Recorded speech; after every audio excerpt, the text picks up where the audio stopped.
Good day everyone. In this video, I will show you how to use our Google Classroom. So parang ano lang to. It's a basic na overview to how to use our classroom. So once you receive the email ng invitation dito sa classroom, once natapos kayo dun sa enrollment form, bibigyan kayo ng tatlong emails marireceive nyo if you are Blackbolt. Number 1 is the welcome message, and then the number 2 na email is yung invitation link dito sa Google Classroom, and then yung pangatlo is yung mga trading na tools. Okay, so once na-receive nyo na yung Google Classroom invitation link, kung hindi pa kayo naka-install ng Google Classroom, automatic naman yon, may link doon, mag-i-install kayo. So once na meron ng Classroom, makikita nyo dito yung The Trading Grimoire Magic Nights. So dito sa baba, etong mga to lang, yan, tsaka yan, that is your assignments or yung mga activities na gagawin, no? Kung hindi pa ninyo napasok yung room. So may dalawa dito. And then pagka i-click nyo na siya, gusto nyo nang pumasok sa classroom, click nyo lang and then maglo-loading yan. So the first na makikita nyo is yung stream. Nandito kayo sa stream, di ba? Tatlong button dito sa baba. Meron kang stream, meron kang classwork, and then a people. So dito sa stream, yung sa stream na yan, pag i-click nyo yan, dito nyo makikita yung mga announcement nung ni Gene Fricks, no? Like sample dito sa pinakababa, scroll nyo pinakababa. So welcome to the Trading Grimoire. So kung basahin nyo, click nyo lang. And then sunod, ito na yung mga greetings, mga updates. Okay, so yung kagabi, ito yung latest na update natin. Meron tayong daily analysis for gold. And then, yung mga announcement. So, dyan yung nakikita sa stream yan. Then, here sa next na, dito sa classwork naman tayo. Pag i-click natin si classwork, yan. Papasok ka na dun sa, sa buong, lessons na makikita mo dito sa Trading Grimoire. So, it is divided into topics. So, may nakalagay dito, welcome to the Trading Grimoire. So, collate. And then, isa-isahin mo na lang yung mga videos na panoorin. Okay? So, click mo lang. And then, up to hanggang dito sa baba. So, meron din tayong library dito. Meron kang mga psychology books. You can download it for free kung may access ka na. Tapos, yung mga trading books, meron din tayo dyan. So, it is updated, kung may bago tayong libro na makuha na maganda, tapos ilalagay natin dyan. And then, meron tayong mga, sa trading softwares natin, meron tayong guide. Ayan, paano natin gamitin yung trading simulator natin. Tsaka uploadan pa natin yung Forex Trading Simulator pag nag-simulations na tayo. Okay? So, dito naman yan lahat. May topic name. Tapos, yung click mo lang, dun yung mga videos doon. Okay? So, dito naman sa people, dito mo makita yung mga classmates mo. So, di na natin i-click for their privacy. Okay? So, pag meron ka ng assignment, so, i-click mo tong tatlong button na to. Sample, matagal kang hindi nakabisita dito sa, sa classroom. Click mo tong tatlong, lines na yan.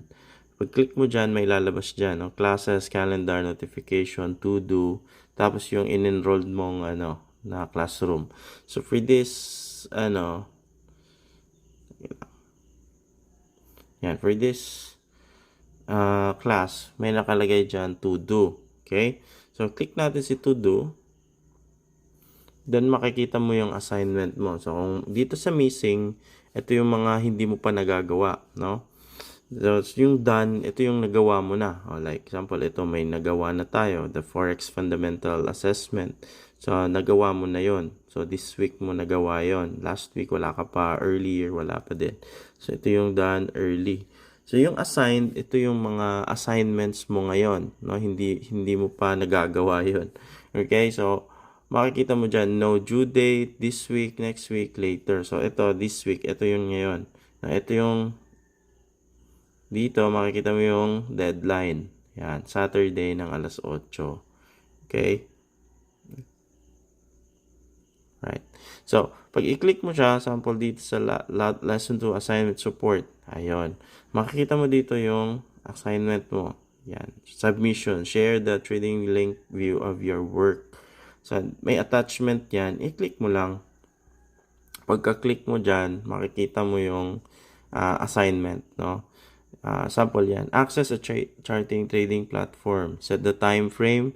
Diba? So, nandito yung guide kung paano mo gagawin yung assignment. So, sabi dito, set a time frame. So, like a 30-minute time frame or higher. Can analyze the price action, areas where...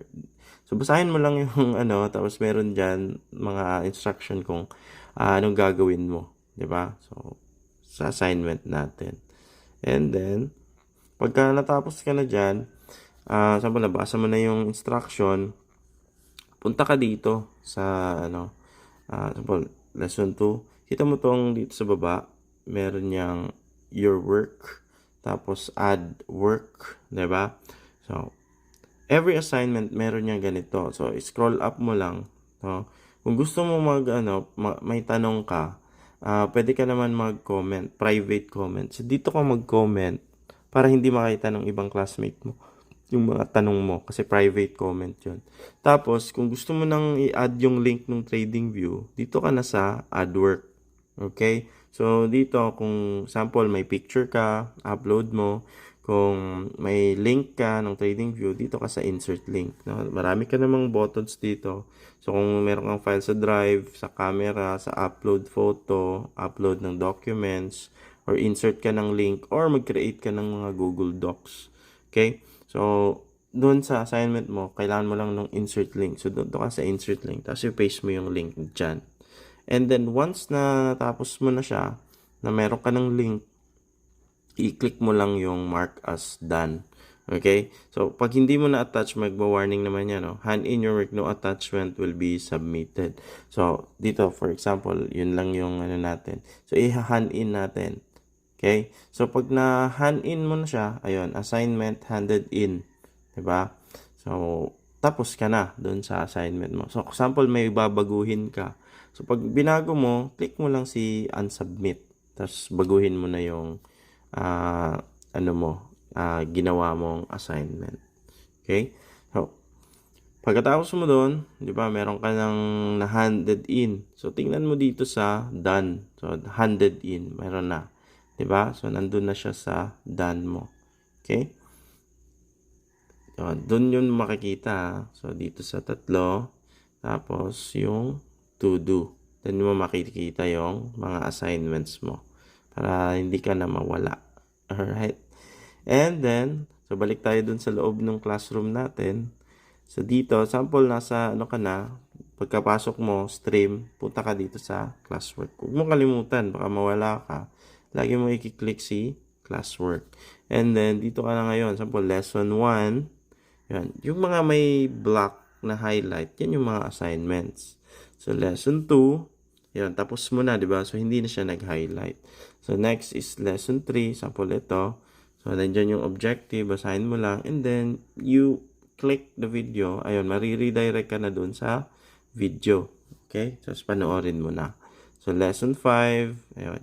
Yung ibang lesson dito, meron na siyang titles, di ba? Pero wala pa siyang video because I want you na hindi kayo mag-shortcut. So, unahin natin yung mga importante at mga basics. Okay? So, lesson 6, darating tayo dyan. Lesson 7, and then, dito may mga examples na dito. But, hindi nyo pa maintindihan masyado yan since, hindi pa tayo nag-topic dun sa lesson 4, lesson 5, then lesson 6. Okay? So, kung may iba pa kayong tanong, can message me or gagawa natin siya ng video para at least hindi kayo mawala. So, napakadali naman gamitin ng classroom and always remember yung mga assignments nyo. Gawin nyo kasi sayang. Make the most out of this mentorship. And nasa sa inyo yung nakasalala yung growth niyo as a trader. So, have a nice day everyone. I hope may natutunan kayo, may nakuha kayo dito sa video na to. And always, always remember, surpass your limits. This is Jinfrix, and God bless.